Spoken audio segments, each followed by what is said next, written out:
That is terrifying footage of a terrorist attack on southern Israel, unfortunately a common occurrence.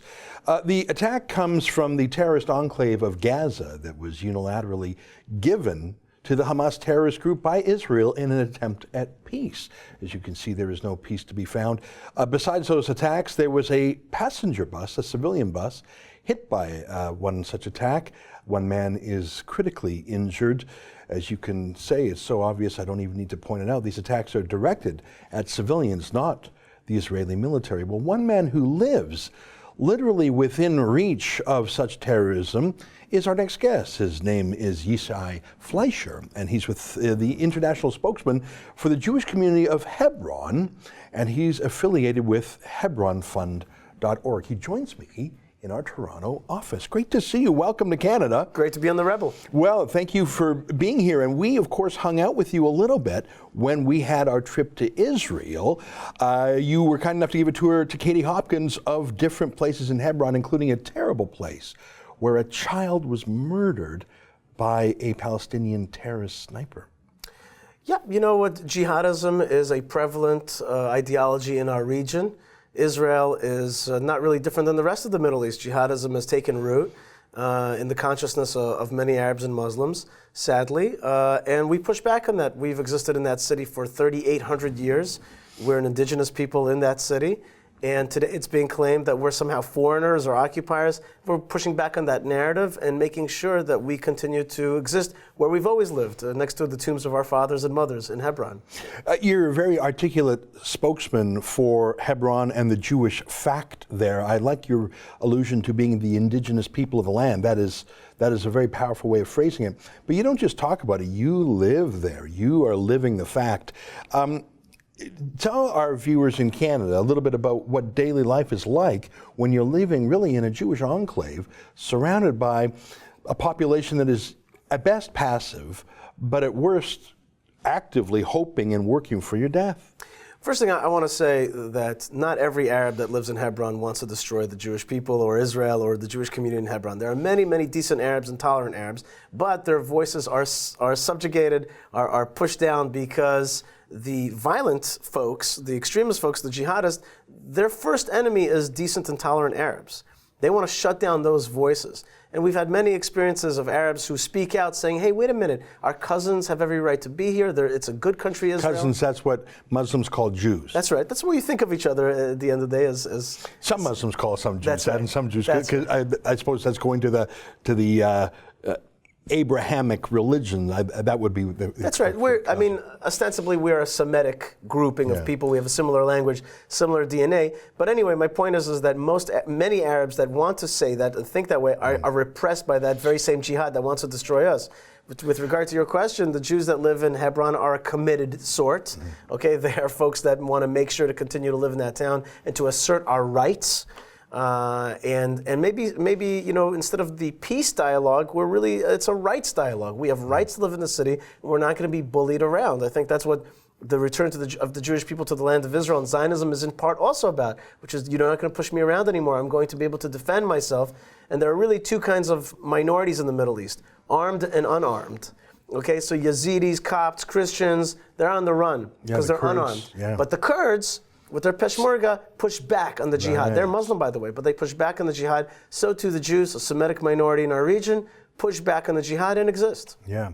I want to go back to one thing you mentioned in passing, but it's actually quite interesting.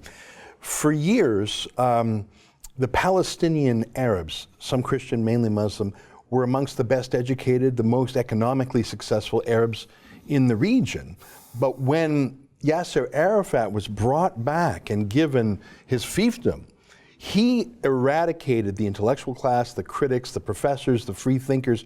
He drove them out. And now Hamas is even driving out the PLO type. So you're so right that whatever little seedlings there were of hope for a democratic civil society in Palestine were wiped out first by Arafat and now by Hamas. Absolutely. The jihad is intolerant of other kinds of Muslims or other kinds of Arabs.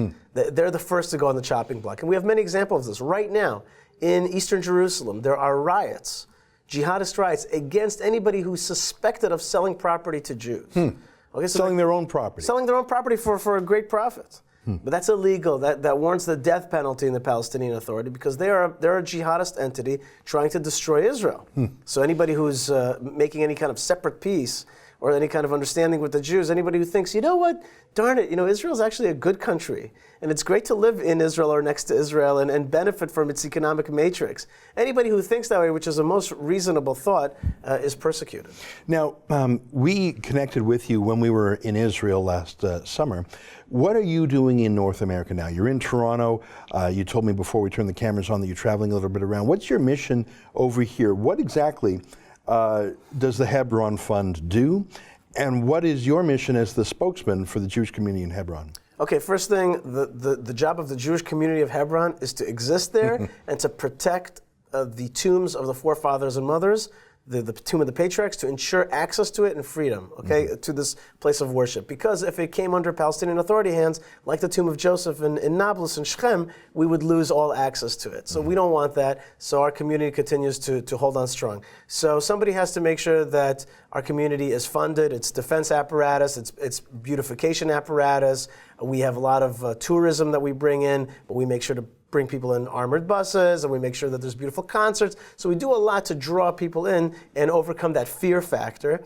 And we're also doing a lot in order to counter the anti-Israel narrative, which a lot of times is focused on Hebron, making it out to be that our community is violent or hateful or insightful, when in fact it's a peace-loving community that wants to exist. Yes, it wants to push back on the jihad, okay, in order to exist and to survive, and to give our community its fair shake in terms of information. And the other thing is to work against actively the two-state solution, which was a bad way of thinking of the past, which is that we should give away chunks of land in the hopes of getting peace. Today in Israel, it's especially after Gaza, but after what we're seeing now in the news, Israelis are tired of the idea of giving away land and then creating a forward base for the jihad. That's not the way to move forward, we believe. It's to hold on to the land. It's to give as much decencies and rights and liberties to people, Arabs and others, that will not endanger our state, but it's to really hold on, and that's really the way of the Middle East. Draw those lines. Would you say it's accurate that there was so much hope and that the left in Israel bet everything on the peace deal, and when Hamas and others took it and laughed and launched the attack, that really discredited the left-wing hope for peace now? All these doves who thought, oh, they're just like us. We can do a deal with them just the same way, Canada and the United States can negotiate a trade deal. We can negotiate as trustworthy, good faith. It seems to me that there was so much hope. Everyone bet everything. It blew up. And there really isn't a peace now left of any size in Israel other than in the media. Is that right? I'm always telling the Israeli left, there are many good issues that you should be on: environment, education, equalities, economic equalities. There's many good issues. But on the issue of security, of giving away land, that's simply not the Middle East code. I think it's discredited. That's my point. Would you agree that it's politically discredited today, and that's why Israel is shifting to the right, because the left has had their turn. They have fully aired it out. They have tested it now in land giveaways in the Sinai, in South Lebanon, in Gaza, in the West Bank, Judea and Samaria. And so that is, it's over. And in the era of ISIS, it's even tougher. ISIS is just hyper jihadism. We have it in many different forms. And I have to say that before you go to ISIS, the PA itself is an inciting jihadist and corrupt regime. The Palestinian Authority. Let me ask you this. I went to university in Canada 25 years ago now, and I could see the roots of anti-Israel extremism, even though the Muslim population on campus then was much smaller. And in fact, it was largely exchange students. I remember some exchange students from Syria who really took one course just to say they were students. But full-time, they were anti-Israel agitators. And I always thought that was a bit of a trick. To call yourself a student, you're really a professional, foreign-funded activist. I saw that 25 years ago when there was just a few hundred of them on campus. Now, I find that campuses across Canada, and it's just as bad in the States, and it's worse in the United Kingdom, are crucibles of anti-Israel extremism, anti-Semitism, and even pro-jihad activism. The idea of BDS, boycotting, divesting, and sanctioning Israel, is now a mantra. How do you try to stop this? It was a snowflake that turned into a snowball, turned into an avalanche, is what I'm saying, in the last 25 years. How do you make a dent in that in North America? Well, Ezra, I think that first thing we have to analyze the war tactic. And there's something out there called weaponized narrative. In the absence of the ability to wipe Israel off the map militarily, with 6 Arab armies conjoining and trying to attack Israel in one fell swoop and get rid of it physically, that has been an abject failure. And the Jihad and others of their ilk sat back down at the drawing board and were like, okay, killing the Jews in one shot doesn't work. What are we going to do? And they've gone towards a kind of Soviet mode of delegitimization and to undermine the Israeli society and undermine support for Israeli society, for Israel around the world. And this campus movement that you're talking about, so are we ahead of the war effort of the Palestinians and the Jihad? Yes, physically we're way ahead of them in terms of jets, all those abilities. But in terms of the narrative war, the weaponized narrative, they're ahead of us. They were ahead of us a long time ago. They realized that the old war is not going to work. And how do we head it off at the pass? Things like rebel media. Okay, it rebels, it puts a fight back into it. Our fight against UNESCO. UNESCO is the legitimate arm of the Jihad in that it tries to say, oh, the Jews have no rights to the Temple Mount in Jerusalem, to the tomb of Rachel in Bethlehem, to the tombs of the patriarchs in Hebron. Okay, so we push back on them. It ended in that the Trump administration left UNESCO specifically because of their anti-Hebron vote, meaning to say there was an anti-Jewish narrative, a history erasure narrative, and then media organizations like yourselves, and then the Trump administration got behind and pushed back on that fake narrative, fake history. That's what Prime Minister Netanyahu called it at the UN. He called it fake history.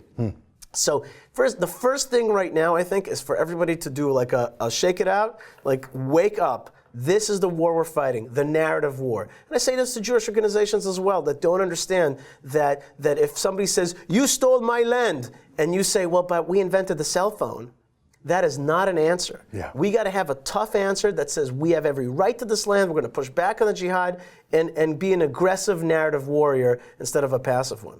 Very interesting. Well, listen, it's great to have you here in our world headquarters in Toronto. It was nice to hang out with you a little bit when we were in Israel. I wish you good luck on the rest of your tour. Folks, if you want to learn more, we've been speaking with Yishai Fleischer. He's a spokesman for the Jewish community of Hebron, and you can go to his website, hebronfund.org.